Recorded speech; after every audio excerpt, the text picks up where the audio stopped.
ज्यान घटाउनलाई यति दुःख गरेको हो कि खानालाई पत्तै भएन। सो हेलो एन्ड नमस्ते, welcome back to another mini vlog. Day 2 मा नयाँ दिन नयाँ सुरुवात। ब्रस गरे, अनुहारमा साबुन दले, सेतो हुन एन्ड पखाल त म सेतो भयो।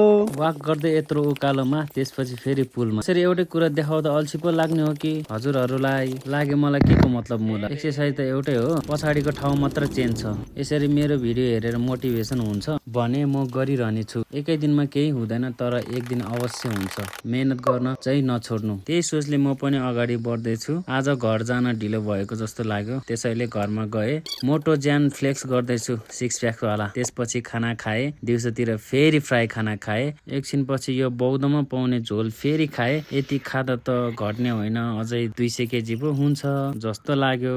अर्डर थियो 3 वटा, फुजी किचेन बनाए। आजको नाइट वाक चाहिँ माथि पानी लिन गए, फेरि मासु भात खाएर आजको डे 2 पनि यसरी कम्प्लिट गरे। Next what